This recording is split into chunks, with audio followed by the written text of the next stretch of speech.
బేహద్ పరం మహాశాంతి. బేహద్ ఆత్మిక పరివారం నాకు ఆత్మిక సోదరి సోదరులకు బాపూజీ దశరథభాయ్ పటేల్ తెలుగు ఛానల్కు స్వాగతం.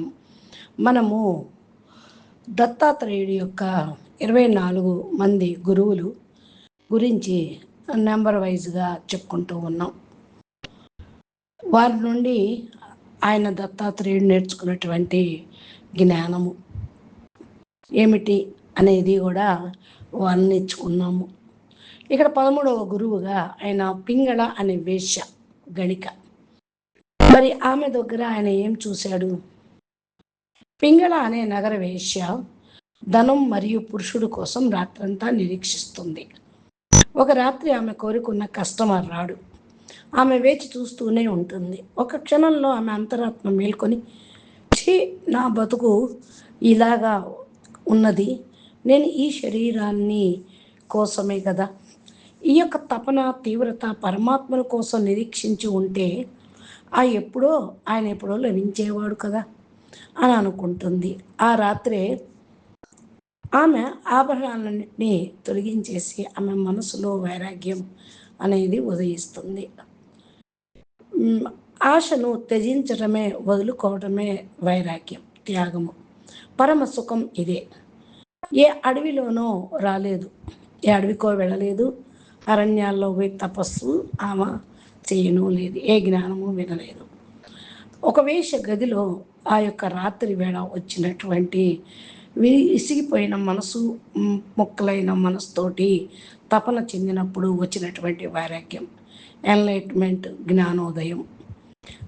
దీని యొక్క అర్థం ఏంటి అంటే, ఇక్కడ ఏకైక మానవ గురువు అందున ఆమె వేశ్య అయిన దత్తాత్రేయుడు ఇక్కడ 3 విప్లవాత్మకమైన సందేశాలను ఇస్తూ ఉన్నారు. ఒకటి, జ్ఞానానికి అర్హత జాతి వృత్తి బట్టి రాదు, వివేకం బట్టి వస్తుంది. రెండవది, వైరాగ్యం బయట నుండి రాదు, లోపల నుండి పుడుతుంది. పింగళ శ్మశానానికి వెళ్ళలేదు. ఆమె పడిన అంతర్మదనం వేదనే శ్మశాన వైరాగ్యంగా మారింది, జ్ఞాన వైరాగ్యంగా. ఇదే వివేక వైరాగ్యానికి, తాత్కాలిక వైరాగ్యానికి గల తేడా. మూడవది, భాగవతంలో పింగళ చెప్పిన ఈ శ్లోకం అత్యంత ముఖ్యమైనది అని కూడా అంటూ ఉంటారు. దీని తాత్పర్యం, పరమ దుఃఖం ఆశ లేకపోవటమే, నైరాస్యమే పరమ సుఖం అని. ఇక్కడ నైరాస్యం అంటే నిరాశ, డిప్రెషన్ కాదు, నిరపేక్షత, తాత్కాలికమైనది, దానిపై ఆశను వదిలి శాశ్వతమైన దాని వైపు మళ్ళటం. పింగళ జీవితంలోని ఈ మలుపు ప్రత్యాహారానికి, ఇంద్రియాలను బాహ్య ప్రపంచం నుండి అంతర్ముఖం చేయటం ఒక సజీవ ఉదాహరణ. సాధన విధానం గురువులు 14 నుండి 20 మంది అంటే ఇక ఏమేమి చెప్పారు, ఏమేమి నేర్చుకున్నారు అనేది ఇక్కడ స్పష్టంగా మనము తెలుసుకుందాం. 14వ గురువు నుండి 21 గురువు వరకు ఈయన సాధనా విధానాన్ని తెలుసుకున్నాడు. అది ఏంటి అంటే, 14 గురువు బాణాలు చేసేటువంటి శిల్పి, బాణాలను తయారు చేసే శిల్పి, శరకారుడు అతని పేరు. దత్తాత్రేయుడు ఏం చూశాడు, ఆయన ద్వారా ఏం నేర్చుకున్నాడు అంటే, ఒకసారి దత్తాత్రేయుడు ఒక గ్రామం గుండా వెళ్తున్నారు.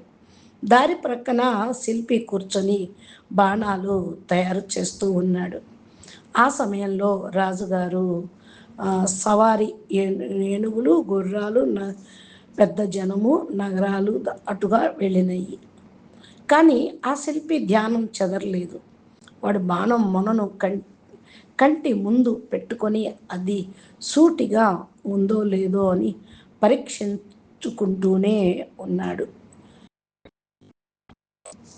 రాజు వెళ్ళిన తర్వాత శిల్పికి తెలియలేదు, వచ్చింది వెళ్ళిపోయింది కూడా తెలియలేదు. అంటే ఏకాగ్రత అనేది ఆయన దగ్గర ఉన్నది.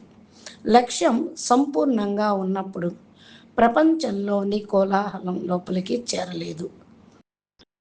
ఇక్కడ యోగ శాస్త్రంలోని 6వ అంగమైన ధారణకు ఇది నిదర్శనంగా పతాంజలి దేశబంధశ్చిత ధారణ అని చెప్పారు. అంటే చిత్తాన్ని ఒకే చోట నిలపడమే ధారణ అని అంటూ ఉంటారు. బాణాలు తయారు చేసేవాని ఏకాగ్రత సహజమైనది, బలవంతంగా సాధించినది కాదు. ఇదే సహజ సమాధి లక్షణం. కర్మ చేతనే ఒక్కటైనప్పుడు బాహ్య ప్రపంచం లీనమైపోతుంది. ఇది కర్మయోగం యొక్క పరాకాష్ఠత. ఇక్కడ కర్త కర్మ, కర్మఫలం అనే త్రిపుటి విచ్ఛిన్నమవుతుంది. 15వ గురువు బాలుడు, చిన్న చిన్న పిల్లవాడు. దత్తాత్రేయుడు ఏమి నేర్చుకున్నారు, వారి దగ్గర ఏమి చూశారు అంటే, చిన్నపిల్లలు మట్టిలో ధూళిలో ఆడుకుంటారు, ఒకరితో ఒకరు గొడవ పడతారు, తక్షణం మళ్ళా మర్చిపోతారు, కలిసిపోతూ ఉంటారు. ఎవరైనా తిట్టినా కాసేపు ఏడ్చి మళ్ళీ ఆడుకుంటారు. వారికి గౌరవం కావాలని కోరిక ఉండదు, అవమానం అనే భయం లేదు, ఫీలింగ్ లేదు, నాది అనే భావన లోతుగా లేదు, పరాయి అనే భేదం లేదు. ప్రతీక సారం అంటే సారం ఏంటి అంటే, ద్వంద్వాలకు, సుఖ దుఃఖాలకు, మానవమానాలకు అతీతంగా ఉండటం. ఇదే స్థిత ప్రజ్ఞానం కూడా అంటారు కదా, అతీతంగా ఉండటం. ఇది పిల్లల్లో జ్ఞానం వల్ల కాదు, వారి సహజ స్వభావం వల్ల జరుగుతుంది. ఇక్కడ లోతైన ఇంకా దీన్ని డీప్గా అర్థం చేసుకుంటే, బాలుడు యొక్క స్థితి తురియ స్థితి, బాహ్య రూపకం ఇక్కడ జాగ్రత్త, స్వప్న, సుషుప్తి అవస్థల సరిహద్దులు చెరిగిపోతాయి. బాలునికి నేను బ్రాహ్మణుడని, క్షత్రియుడని అహంకారం ఉండదు. వాడు కేవలం ఉంటాడు అంతే. ఇదే శుద్ధ అస్తిత్వం, సత్ బ్రహ్మ యొక్క మొదటి లక్షణం. అష్టావక్ర గీతలో బాల క్రీడల్లో జ్ఞాని బాలుడుగా ఆడుకుంటాడు అని చెప్పారు. కానీ ఇక్కడ ఒక తేడా ఉంది. బాలుడు అజ్ఞానం వల్ల నిర్దత్వంగా ఉంటాడు, జ్ఞాని వివేకం వల్ల ఉంటాడు. ఇద్దరి స్థితి ఒకటే, కానీ మార్గాలు వేరు వేరు. 16వ గురువు చంద్రుడు. దత్తాత్రేయుడు ఏమి నేర్చుకున్నాడు చంద్రుడు ద్వారా, ఆయన వారి ద్వారా ఏమి చూశారు? చంద్రుడు పౌర్ణిమ నుండి అమావాస్య వరకు పెరుగుతూ ఉంటాడు, తరుగుతూ ఉంటాడు. కానీ ఈ మార్పు చంద్రునిలో లేదు, అది కేవలం నీడలో మాత్రమే ఉంది. చంద్రుడు ఎల్లప్పుడూ సంపూర్ణుడే, నెలవంకగా ఉన్న వృత్తంగాను ఉంటాడు. అలాగే ఆయన ఇచ్చే వెలుగు ఆయనది కాదు, సూర్యుని నుండి పరావర్తనం చెంది వెలుగుగా అందరికీ అందిస్తూ ఉంటాడు.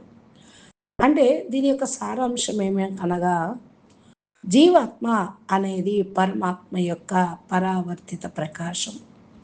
అది స్వయం జ్యోతి కాదు, బ్రహ్మ జ్యోతి యొక్క ప్రతిబింబం మాత్రమే. చంద్రునిలో కనిపించే క్షీణత ఉపాధికి, నీడకు సంబంధించినది, ఆత్మకు కాదు. ఇక్కడ లోతైన అర్థము, ఇది జీవాత్మ పరమాత్మల మధ్య గల సంబంధానికి అత్యంత సున్నితమైన రూపకం. కఠోపనిషత్తు నా తంత్ర సూర్యోభాతి నా చంద్రతారకం. అక్కడ సూర్యుడు ప్రకాశించడు, చంద్రతారలు ప్రకాశించవు. ఎందుకంటే ఆ పరమాత్మే సమస్త ప్రకాశాలకు మూల ప్రకాశం అని పేర్కొన్నారు. చంద్రుడు ఇక్కడ మరొక రహస్యాన్ని నేర్పుతున్నాడు. దేహం యొక్క క్షీణతను, ఆత్మ యొక్క క్షీణతను భావించవద్దు. వృద్ధాప్యంలో శరీరం తరుగుతుంది, మనుషుల జీవితం ముగిసిపోతుందని అనుకుంటారు. కానీ చంద్రుడికి తెలుసు, నేను తరగలేదు, కేవలం నాపై నీడ మారింది. ఇదే మరణ భయాన్ని పోగొట్టే బోధ. 7వ గురువు భ్రమరం. అంటే తేనెటీగ, తుమ్మెద. దత్తాత్రేయుడు ఏమి చూశారు? తుమ్మెద పువ్వుపై కూర్చొని పువ్వును తుంచదు, నలపదు. దాని అవసరమైనంత రసాన్ని మాత్రమే తీసుకుంటుంది. పువ్వు ఎలా ఉందో అలాగే ఉంటుంది.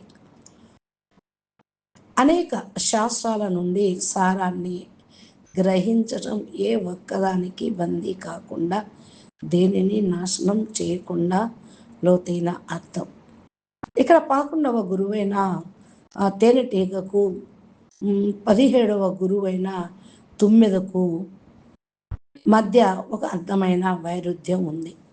ఒకటి సంగ్రహణ లోపాలను నేర్పితే మరొకటి సంగ్రహణ విధానాన్ని నేర్పుతుంది. అంటే ఏమి సేకరించాలి, ఎలా సేకరించాలి, ఈ రెండు ముఖ్యమే. తుమ్మెద జ్ఞాన పిపాస అయిన సాధకుడికి ప్రతీక. వాడు వేదాలు, ఉపనిషత్తులు, పురాణాలు, ఆగమాలు అన్నిటి నుండి సారాన్ని గ్రహిస్తాడు. కానీ ఏ ఒక్క సంప్రదాయానికి దాసుడు కాడు. దత్తాత్రేయుడు స్వయంగా దీనికే ఉదాహరణ. ఆయన వైదికుడు, తాంత్రికుడు, అద్వైతి భక్తుడు కూడా.